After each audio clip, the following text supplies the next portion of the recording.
Hello, friends. The topic under discussion today is William Wordsworth's poem, The World is Too Much with Us. William Wordsworth was considered the poet who, with Samuel Taylor Coleridge, launched the Romantic movement with their joint publication of lyrical ballads in 1798. The World is Too Much with Us is a sonnet by William Wordsworth. In it, the poet criticizes the world of the first industrial revolution for being absorbed in materialism and distancing itself from nature. It was published in 1807. The poem laments the withering connection between humankind and nature, blaming industrial society for replacing that connection with material pursuits. At first, I will present a textual analysis of the poem and then we will discuss it critically. So, now to the poem. The world is too much with us, late and soon. The poem begins with a complaint saying that people are destroying themselves with consumerism, getting and spending. The poet has used the term of consumerism. The world might refer to the natural world instead of the city, in which case it would mean that humanity is so busy that they don't have time for the natural world because it's too much. Or the world, the term world may also mean the worldly cares and concern such as money, possessions, and power. The poet is very much pained to see that these worldly affairs have encircled us or have surrounded us or have occupied so much space in our mind that all the time we are busy with these things. Either we are thinking about getting something or we are thinking about spending what we have got. Late and soon. Late and soon means in our past, at present, or maybe in our future. Thus, the poet feels very pain to see the fact that people do not have practically any time for nature, but they are busy with their worldly cares. The world is too much with us, late and soon, getting and spending, we lay waste our powers. And to busy oneself, to make oneself busy in these worldly pursuit is, according to the poet, a sheer wastage of time. Little we see in nature that is ours. We have given our hearts away, a sordid boon. The poet has used the word sordid boon. Boon is a blessing, but this blessing is sordid, dirty. The poet says we have exchanged our heart for something that is not good for us. The sea that bears her bosom to the moon, the winds that will be howling at all hours, and are upgathered now like sleeping flowers, for this, for everything, we are out of tune. This sea, here the poet has personified the sea. This sea that bears her bosom to the moon. In literature, there is considered a lover and beloved relationship between sea and the moon. The sea is trying to attract its beloved moon, but it's not literally that the sea is taking its shirt off. The sea that bears her bosom to the moon, the winds that will be howling at all hours. What it means is the effect of the moon on the surface of the sea. The winds that will be howling at all hours. Howling, again it is personification, and are upgathered now like sleeping flowers. Sleeping flower is also personification. Personification is attributing the human quality to non-human things.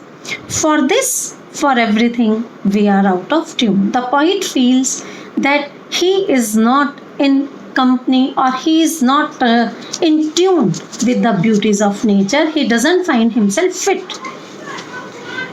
Now, just as I told you, this poem is a sonnet and it is a Petrarchan type of sonnet. In a Petrarchan sonnet, just as I have explained in my earlier lecture, the sonnet is divided into two parts of an octave and a sestet. The octave has 8 lines and the sestet has 6 lines. In the octave, once some sort of problem is present and it finds its solution in the sestet. And between the octave and sestet, there is a pause which is indicated by the punctuation marks. So, in all these 8 lines, the poet has presented his problem that he is very, we can say, he is very grieved to see that people do not have any time for the beauties of nature, for enjoying the nature, because the consumerism has its grip over them. It moves us not, great God. And the poet is very grieved to see that beauties of nature doesn't affect us at all. And he says, great God. Great God means he is referring to a particular God. And here we can say he is referring to God Jesus, Christianity God.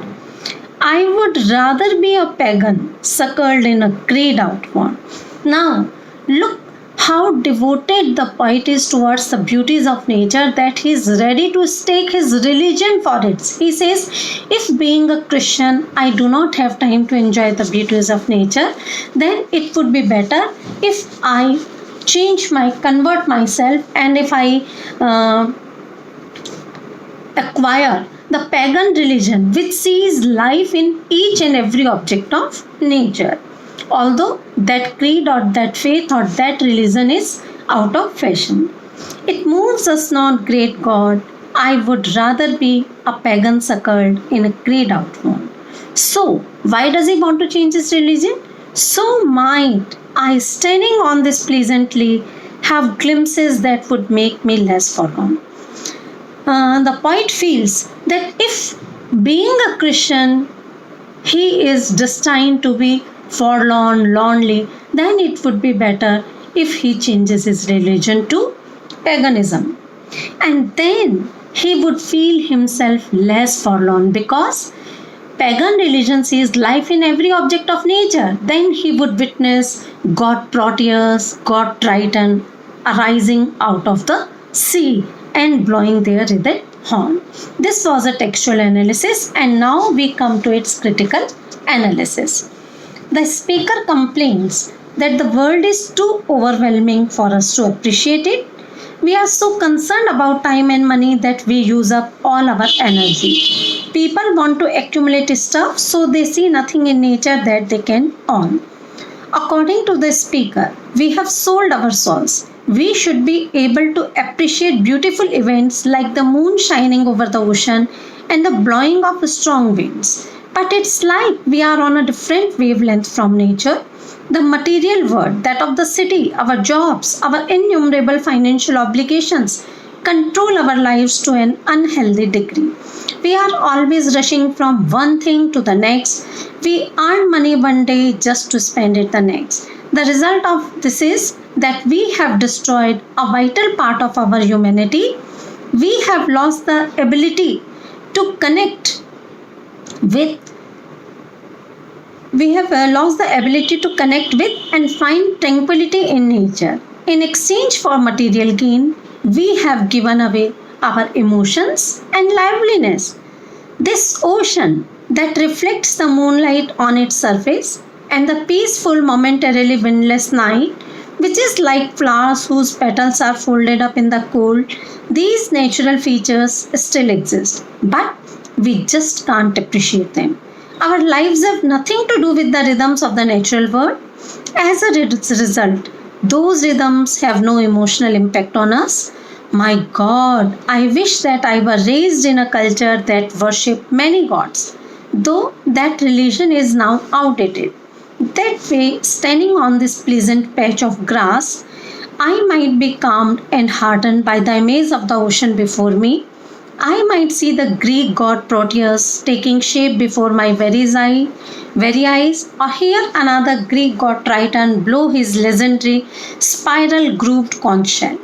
The speaker would rather be a pagan who worships an outdated religion, so that when he gazes out on the ocean, as he is doing now, he might feel less sad.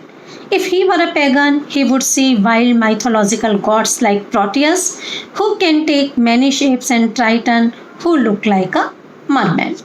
And now we come to the theme of the poem.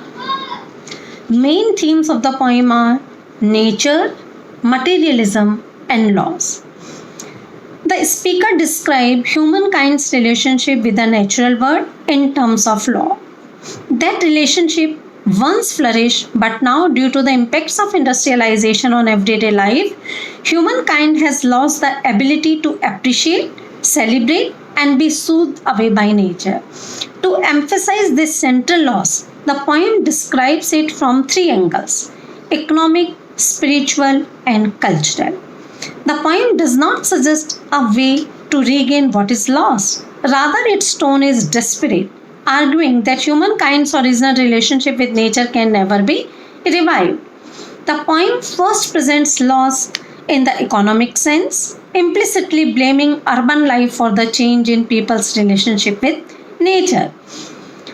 Modern humans are always losing time or money. As working people in an increasingly urban area, their lives are structured by a never ending series of appointments and transactions. The lifestyle comes at a price. It destroys our power to identify with nature or to appreciate the world around us. The result is that nothing in nature or elsewhere is ours. This is a world where everything, be it a house, stocks in a company, or a loaf of bread, can be won or lost in an instant.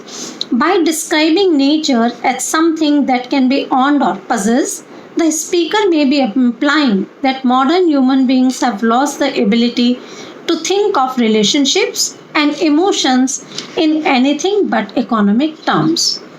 The poem next dwells on spiritual loss. We have given our hearts away, the speaker says. Though it uses economic language, people give something away in exchange for something else. The price of material gain and industrial progress is the human heart itself, a symbol of life and emotion. In exchange, the people receive a boon, that is, they gain something, yet what they gain is sordid. It is dirty and immoral.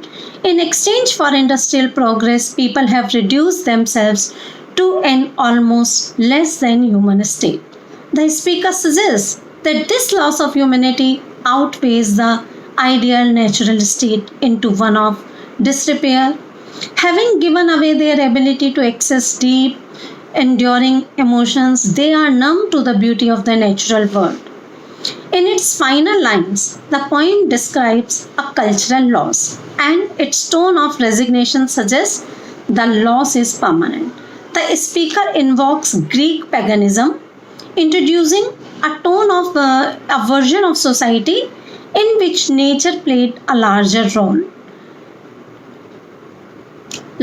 in human life. But the pagan tradition is a creed outworn. It's a relic and no longer useful.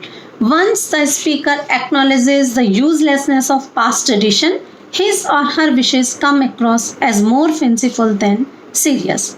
I would rather be a pagan, and so might I, do not represent what the speaker believes is possible, but rather what he or she wishes were still possible. As a member of modern society, the speaker cannot access nature in a way to make him or herself less forlorn. This doesn't mean that nature has been destroyed. The pleasantly still exists. It just doesn't suit the speaker. At this moment of emotional despair, the best he or she can do is imagine a past that in its fullest form is lost and inaccessible. Thus, the poem presents Wordsworth's discontent over the loss of nature caused by the rat race of mankind for material comforts. He claims that the materialistic approach of mankind has transformed human beings into senseless individuals. He further adds that humans do not realize their loss as they are obsessed with money, power, and possessions and fail to perceive beauty in nature. By discussing the pristine glory of natural objects, he shows that people are missing these delights in the race of the artificial. He swears that he would rather be a poor pagan connected with the natural world rather than a rich man alienated from its bliss. He wants to see and hear the Greek gods and feels less forlorn. Now, the poet has made use of very many literary devices. Literary devices are used to bring richness and clarity to the text. The writers use them to make their text appealing and meaningful. Wordsworth too has employed some literary devices to bring uniqueness in this sonnet. The analysis of some of the literary devices used in this poem is: first is enjambment. It is defined as a thought in a verse that does not come to an end at a line break. Rather, it rolls over to the next line. For example, great God, I would rather be a pagan suckered in a great outward. Next is personification. Personification is to attribute human characteristics to non-human or even inanimate objects.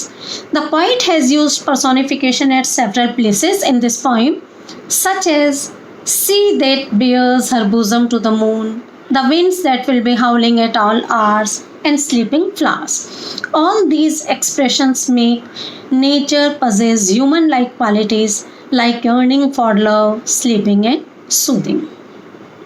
Now there are some allusions. Allusion is an indirect or direct reference to a person, place, thing, or idea of historical, cultural, political, or literary significance. This poem contains allusions to Greek mythology.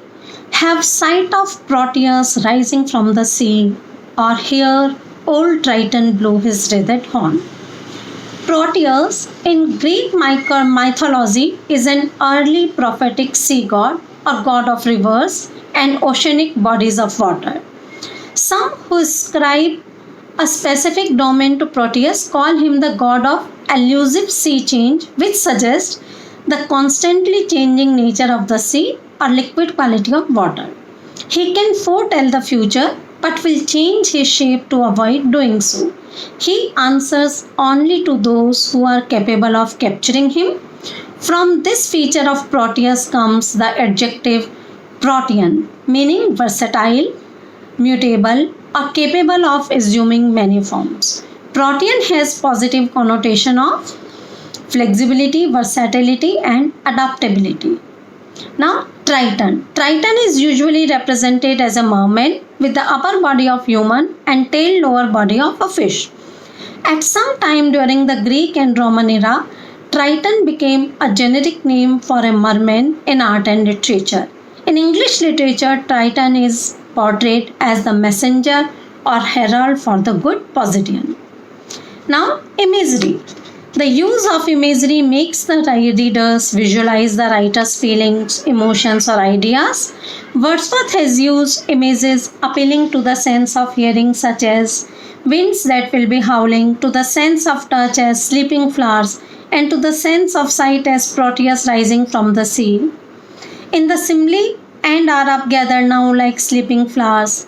Sleeping flowers suggest that man is numb and unaware of the beauty and power of the natural world. At the same time, however, there is also a certain optimism. The image of sleeping flower implies that humans are only dormant and that there is some hope we will wake up and realize the power of nature.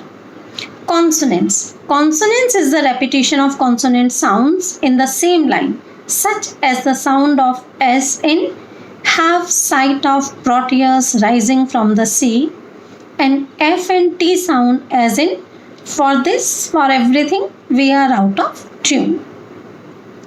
Simile is a device used to compare something to another thing to let the readers know what it is. There is only one simile used in line 7 of the poem, and are up gathered now like sleeping flowers. The poet has linked the howling of the winds with the sleeping flowers. At the same time, however, there is also optimism. Metaphors. There are two metaphors used in this poem. One of the metaphors is in the 10th line, suckle in a creed outworn. Here, creed represents mother that nurses her child. Assonance. Assonance is the repetition of vowel sounds in the same line, such as O sound in O, hear old Triton blow his rethered horn. The careful glimpse of this analysis shows that the poet has skillfully projected his ideas using the above devices. The universality of the subject is beautifully discussed under cover of these literary devices. Now, the form of the poem is as a sonnet. Sonnet is a 14-line poem in which one idea flows throughout the text. There are many types of sonnet as Petrarchan or Shakespeare, and here Wordsworth has used a strictly structured form, the Italian or the Petrarchan sonnet, which conforms to a set of strict conventions. It has been divided into two parts, an octave and a sestet. Now, repetition and rhyme scheme.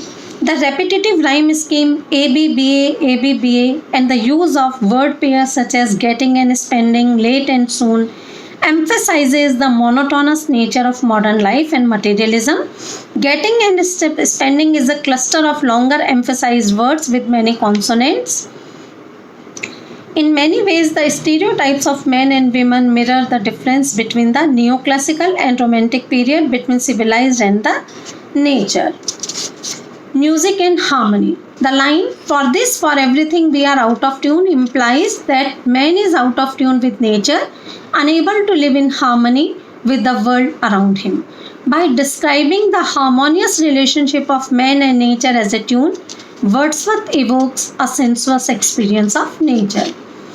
Now, the poet has made use of collective pronouns. Wordsworth uses the words we and us. This includes the reader, once again positioning the reader to engage with the poem. The poem's first 8 lines notably make use of the collective pronoun we, as they reveal how as society grows, the individual fades. In industrial society, we lay waste our powers. A power, skill, or ability is something that might distinguish an individual, but in an industrial society focused on material gain, those distinguishing characteristics disappear. As a result, everyone meets the same fate. Little we see in nature that is ours. What's more, the speaker insists we have given our hearts away. Again, the speaker describes an abstract collective act, this time of every person giving away their heart. With the pronoun we in the poem's first half, the speaker thus describes how industrial life has isolated people in general from nature and partially erased their unique identities. With the switch to I in the second half, the speaker attempts to respond to those changes and in doing so provides an example of a person living within that industrialized society. Yet, this first person speaker offers no solution to the problem presented in the first line. Instead, he or she suggests that the individual is essentially helpless in the face of broad societal change through the allusion to the mythical Greek god Proteus and Triton. What Proteus and Triton do represent is the individualism inherent to a society that worships many gods, each with unique identities and means of worship. These ancient mythical figures contrast with the Christian God, a single entity, the worship of whom homogenizes religious activity in much the same way that industrialization and thirst for material gain homogenize life within a big industrialized city. Thus, the main theme of the poem is the deadening effect of materialism in the modern world, as encapsulated in the line, getting and spending, we lay waste our powers. The poet laments this state of affairs and longs to turn his face away from what he sees as the soulless materialism of his time to an earlier time when people were more attuned to nature and all its wonders and beauties. Thank you.